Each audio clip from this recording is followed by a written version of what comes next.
They thought she was just another girl walking home at night, until a police officer lifted her skirt, laughing like it was a joke. But what they didn't know was that she trained under Jason Statham, and in the next 60 seconds, everything was going to change. Watch closely.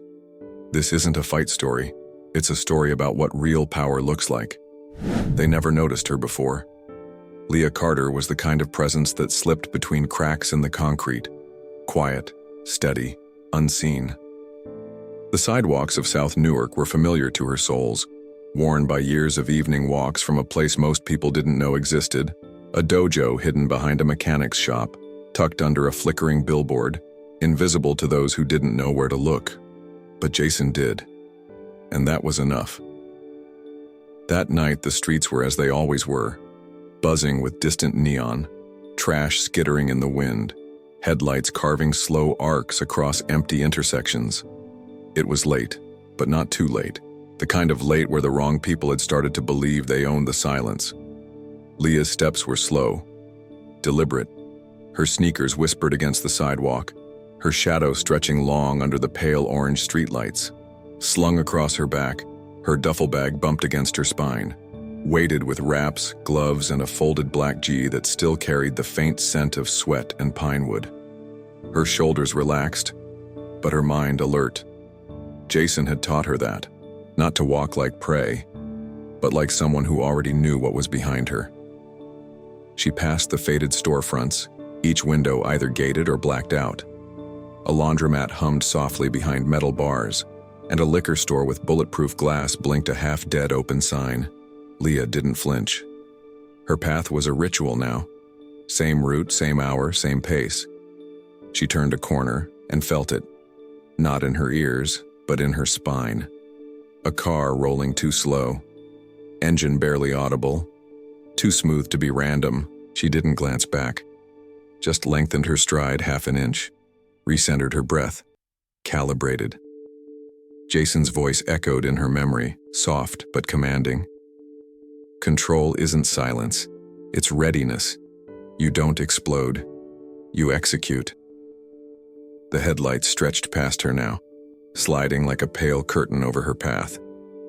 The tires made no urgent sound, but their rhythm was too intentional, too steady. Then came the voice. Lazy, mocking. The kind of smile you can hear even when you can't see the mouth. Now what's a pretty girl like you doing out here so late? Leah didn't respond, didn't stop, didn't even blink. Another voice followed, laced with sugar and something rotten underneath. Hope she's not carrying anything dangerous in that bag. What do you think, pepper spray? Maybe one of those cute pink tasers? Laughter, low, male, practiced. She adjusted her grip on the strap, barely. Not fear, calibration. They didn't know what was inside that bag. They didn't know who trained her. They didn't know that Jason Statham didn't just teach punches, he taught presence. The cruiser rolled up closer now, just behind her right shoulder. The passenger window slid down halfway with a mechanical sigh. She felt the eyes, heavy, probing, measuring. One of them muttered something that was half compliment, half possession. Tight little thing like that shouldn't be out here walking alone. She kept moving, didn't speed up, didn't slow down, just anchored. Jason used to say, if they make you react, they control you. If you keep moving on your terms, you own the space. She passed the corner bodega with the shattered security camera, the same one where she once saw a kid run from a beating. No one chased him. No one helped. No one remembered. Leah remembered everything. The car didn't pass her, didn't retreat. It hovered, like a thought not yet spoken, like a storm not yet cracked. Then she heard it, the soft mechanical click of a car door unlocking. She didn't look back, just walked one more step, planted her foot, grounded. That's when it happened. The passenger door opened, slow, heavy. Then a foot hit the pavement. A shadow lengthened beside hers, close, too close. She could hear the officer breathing before he said a word, and then the line was crossed. His hand moved behind her, casual, confident. He flicked the back of her skirt upward with 2 fingers, like it was a joke, like her body was something borrowed and returned without asking. From behind, the other officer honked twice, a signal, a celebration. More laughter followed. They thought it was funny. But Leah had already stopped walking, and the air around her had already started to shift. Not rage, not fear. Something older, deeper, sharper. Jason's words returned once more, this time not as memory, but as command. If they touch what they shouldn't, don't raise your voice. Raise your stance. She didn't turn her head. She didn't flinch. But in that moment, the world narrowed to breath and position. The officer still wore his smile when Leah finally turned. But in her eyes, there was no fear. Just stillness. The kind that comes right before the storm. The silence between them wasn't empty. It was charged, like the split second before thunder breaks the sky. Leah stood still, her back still to him, the hem of her skirt settling again against her legs like nothing had happened. But it had. And the man behind her, he didn't see the change. Not yet. He chuckled, low and smug, proud of himself, as if what he'd done was a magic trick, not an assault. "Relax," he muttered, too casual to be clean. It was just a joke. But Leah's spine had straightened, not stiff with panic but with purpose, like a sword being unsheathed, not for war, but for clarity. She finally turned. Half a step. No rush, just enough to look at him, to see him. He blinked. That smile, so sure of itself just a second earlier, flickered. Something in her eyes made him hesitate. Something he didn't recognize, but his instincts did. Because predators know when they've stopped being the hunter. Leah didn't raise her voice. She didn't shake. She simply tilted her head, and something about the movement, measured, deliberate, made him take a half step back without meaning to. She looked at him like she was assessing a target, not reacting to a threat. Inside her duffel, wrapped in worn fabric and sweat, were the weapons Jason had helped her forge over years, not made of steel or rubber, but control, memory, breathing patterns, wrist angles, strike points. He had taught her. The moment you let them define the fight, you've already lost. Make the fight yours, or don't fight at all. And now, the moment was hers. "We're just messing around," the cop said, still laughing, though it sounded thinner now. He reached out again. Not to hurt, just to defuse, to minimize, to take back control the way a coward always does, through denial. That's when Leah moved. Her right hand rose, fast, fluid, preloaded with intention. Not rage, not retribution, technique. She grabbed his wrist, twisted it outward and upward, bending the joint in a clean arc that forced him down a full 6 inches in half a breath. He gasped, not in pain, but confusion, like his body had betrayed him. Behind them, the cruiser door flung open. The other officer charged, bulkier, louder, faster. He moved like a storm, fists already clenched, anger surging not from righteousness, but from embarrassment. But Leah had seen him coming. Jason had taught her never to watch fists. Watch the hips. That's where the truth starts. She ducked beneath his first swing, pivoted on her heel, and delivered a sharp elbow into his ribs, just beneath the vest, a spot Jason called the breath switch. "It won't knock him out," he once said, "but it'll remind him what pain feels like when it's earned." The officer staggered back, windless, eyes wide with shock. He hadn't expected a fight. He certainly hadn't expected a woman who moved like this. Leah didn't press the advantage. She didn't scream. She didn't strike again. She just stood there, breathing steady, her chest rising and falling like someone in total control of time itself.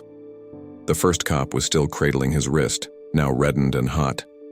The second was bent over, coughing behind the open car door. They didn't know what to do, because they weren't trained for someone who didn't scream, who didn't panic, who didn't run.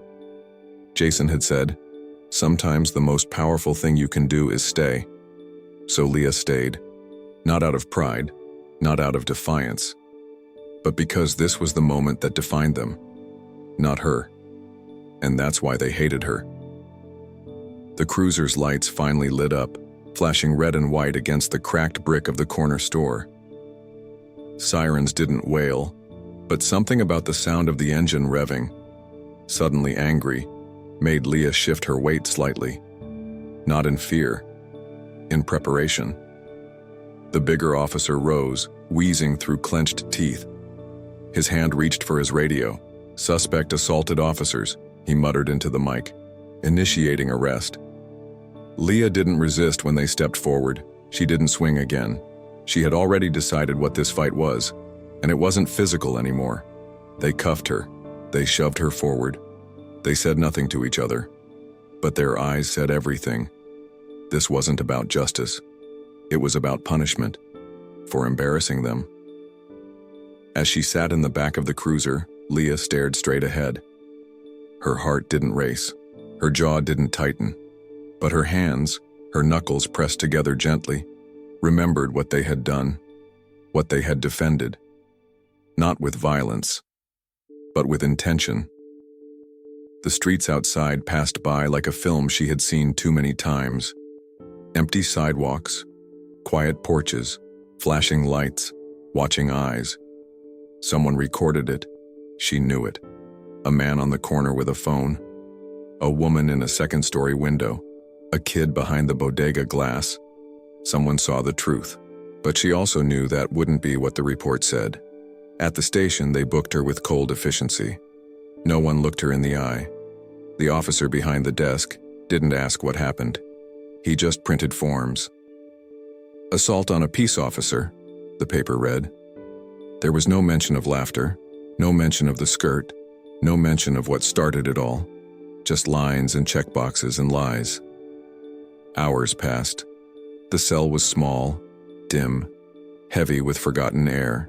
She sat on the bench back against the wall, eyes closed, not to sleep but to remember. Jason had warned her. If you ever make a stand, they'll try to write it out of the story. You can't stop them from lying, but you can give the truth a face they won't forget. In that stillness, in that quiet cage, Leah didn't feel like a prisoner. She felt like a spark, waiting. Miles away, in a silent dojo with pine floors and soft shadows, Jason Statham stared at a paused video frame. Her hands were still, her stance perfect. His voice echoed in the empty room, quiet, certain. They messed with the wrong student. Jason didn't blink. The image on the screen was frozen. A paused frame pulled from grainy footage someone had sent anonymously to the dojo's encrypted inbox. It wasn't from a body cam. That footage was already missing, buried beneath bureaucratic dust. This came from a cell phone, a shaky hand high up in a window but steady enough to catch everything. He watched it again. Leah, standing there, not flinching, not folding. Then the hand, reaching, lifting, then her breath. Controlled, centered, then the strike. Not wild, not emotional, just precise. Jason leaned back in his chair, fingers steepled beneath his chin. This wasn't just self-defense. This was discipline in its purest form. He didn't say a word, just closed the laptop and placed the drive into a small tin box lined with old patches and worn cloth. Relics from a life before movies, before fame, before anyone knew his name. That night, he walked into the training hall alone. No students, no music, just silence. He began sweeping the floor, each stroke of the broom like breathwork, slow, methodical. Because control isn't about striking, it's about what you choose not to destroy. Back in the city, Leah was still in the holding cell. The night had passed, and morning had cracked through the thin window like a truth trying to break into a lie. She sat upright, legs crossed, back straight. Her eyes were open now, watching the square of light crawl slowly across the opposite wall. She hadn't slept, she hadn't spoken, and she hadn't needed to. Outside, the world was already changing. Someone had uploaded the video. Maybe the kid at the corner. Maybe the woman in the window. Maybe someone watching from across the street. It didn't matter who. It mattered that it was real. The clip didn't go viral with music or captions or edits. It began raw. A car, a laugh, a hand, a girl. And then a shift, like something ancient waking inside her. People didn't argue. They reacted. They watched and felt something. By noon, hashtags had flooded timelines. Yeah, justice for Leah. She didn't start it. Trained by Statham comments rolled in like thunder. She didn't fight back. She recalibrated the moment. That wasn't an assault. That was a masterclass. Why is she in a cell while they're still wearing badges?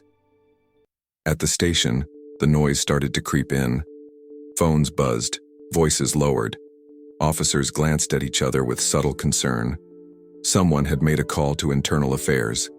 Someone else requested a review of Unit 7B's conduct logs, but no one came to her cell. Not yet. In the dojo, Jaden, Jason's oldest student, entered quietly. He handed Jason a flash drive with a label. Full clip, with audio. Jason didn't ask how he got it.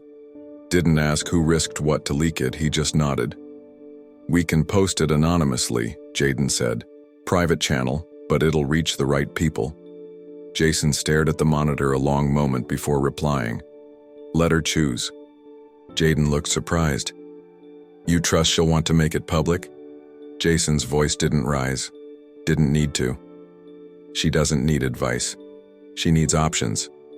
He slid the drive across the table and placed a folded envelope beside it.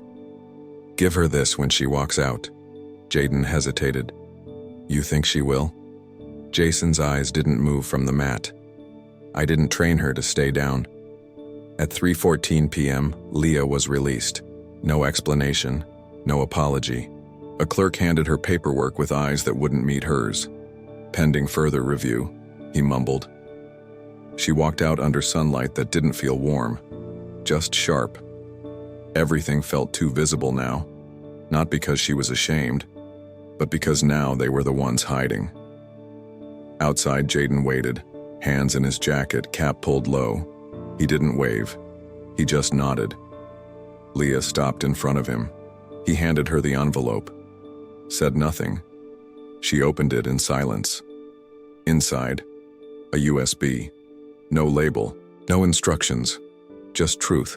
She didn't ask who sent it. Didn't need to. That night in her room, she watched. Her own face, her stillness, their laughter, their hands, and then her stance, her breath, her power. Not violence, not revenge. Correction. She lit a candle on her nightstand, then turned off all other lights. When she opened her phone again, there were 113 unread messages. The video had passed 2 million views. Comments flooded in from women, veterans, fighters, mothers, strangers. Some shared their own stories. Others just said, "Thank you." In a small cafe near the courthouse, a sergeant who had worn the uniform for 24 years paused mid-coffee to watch the video in full. Her spoon clinked against the cup as the final frame froze on Leah's face. She whispered only one thing. "Damn, that's how I wanted my daughter to walk home." By morning, the officers involved had been placed on immediate leave. No guns, no uniforms, no press statements. But Leah didn't gloat. Didn't celebrate, because Jason had taught her. A fight won isn't a trophy. It's a responsibility. She returned to the dojo the next day. The students paused as she entered. Some bowed, others stared. She took her place quietly on the mat, unrolled her gi, tied her belt. Not like a symbol, but like armor she had always owned. Jason stood in the back, arms crossed, silent as always. But his eyes, they didn't just see her. They saw the beginning of something else. Outside, reporters gathered. Phones pointed. A city waited to hear her speak. But Leah just tightened her belt and whispered to herself, "They'll hear me when I'm ready." And when she did, The whole country would listen. She didn't want a stage, but the city gave her one anyway. It wasn't grand, just a portable platform erected on the courthouse steps, 3 feet off the ground, flanked by 2 flags and a podium with a city seal that had seen too many apologies and too few acknowledgments. Folding chairs lined the plaza like a waiting room for public perception. Officials sat in stiff suits, legs crossed, expressions forced into neutrality. Leah stood behind the curtain, not nervous, just still. Her hands rested calmly in front of her, fingers interlocked like she had on the mat 1,000 times. She wore no makeup, no designer jacket, just a dark gray hoodie, plain jeans, and a quiet expression. Jason stood beneath a tree near the edge of the crowd, hands in his pockets, watching without watching. The commissioner spoke first, scripted, cautious, rewritten too many times by people too afraid to speak plainly. We acknowledge the incident involving Ms. Leah Carter. We acknowledge the pain it caused. We acknowledge her strength and composure in the face of distress. He kept saying, acknowledge, but not once did he say apologize. Leah didn't flinch, didn't even blink. When it was her turn, she didn't walk to the mic like someone seizing attention. She stepped forward like someone stepping onto a mat. She paused, then spoke. When I was 12, she began. A boy in school called me hollow, said my black belt didn't mean anything, that I was just memorizing moves, pretending. She looked down at her hands. That same week, I cried on the floor of my bedroom, not because I believed him, but because I didn't know how to prove he was wrong. The wind moved softly through the microphones. No one stirred. I'm 20 now, and some people still think I'm pretending, that what I did that night wasn't real, that it wasn't earned. She let the silence breathe. I didn't fight to punish anyone. I didn't act out of rage. I moved because I've been trained to know the difference between what's wrong and what needs to stop. Jason watched her eyes. They weren't angry. They were clear. Clarity is rare, and when it speaks, it silences everything else. They laughed. They lifted my skirt. They thought it was a joke. She didn't tremble, but they didn't know I was trained by someone who taught me that strength isn't what you show, it's what you control. No applause, just stillness. Jason smiled, not proud, just confirmed. She stepped down without fanfare and disappeared into the crowd before anyone could reach her. Later that evening, the dojo was full, not reporters, not cameras, just students, new faces and familiar ones, mothers with daughters, men who had never bowed before, kids who now saw something new in themselves. Leah stood at the front of the class in silence. Then, without raising her voice, she said, "We're not here to learn how to fight." Everyone went quiet. "We're here to learn how to decide when not to." They bowed, and so did she. Outside, the sky dimmed. The city breathed differently now. Not out of guilt, not out of fear, but because it had seen something undeniable. Across the block, a mural of Maya Angelou still stood. It had been vandalized last year, tagged and painted over. But someone had cleaned it, repainted it, restored it. Beneath her portrait, in fresh, bold, stenciled letters, was a new quote. "I come as one, but I stand as 10,000. Leah walked past it on her way home. She paused only briefly, then smiled, small, soft, unshaken. She took the same sidewalk, the same rhythm. But now, her shadow stretched a little longer. In the dojo later that night, she sat alone on the wooden steps, sipping water from a steel bottle. The hum of the city beyond the walls faded to a hush. A small voice broke the silence. "Ms. Leah." She turned her head. A young girl, 10, maybe 11, stood nearby, hands clasped in front of her, eyes wide with something that looked like reverence. Leah tilted her head slightly, inviting. The girl stepped forward nervously, then sat beside her. "Is it true? You flipped a cop?" Leah smiled gently. Not yes, not no, just smiled. They sat there for a while, No lesson, no speech, just presence. Later, after the last light in the dojo dimmed and the mats were rolled, Leah stepped back outside. Same street, same night, same path. But the world, it would never look at her the same way again, because they tried to strip her dignity, and she walked away with more than they ever had. And somewhere behind another badge, in another city, someone hit play on the video again. And this time, they watched to learn. They tried to humiliate her. They tried to rewrite what happened. But Leah didn't raise her voice. She raised the standard. And now the world knows. You don't need noise to be powerful. You need control. Comment below if you believe strength isn't about how loud you are. It's about how much you hold back. Subscribe for more stories like this one. Stories that hit harder than any punch ever could. Like this video, turn on notifications, and share it if you believe every voice deserves to be heard, even when it whispers.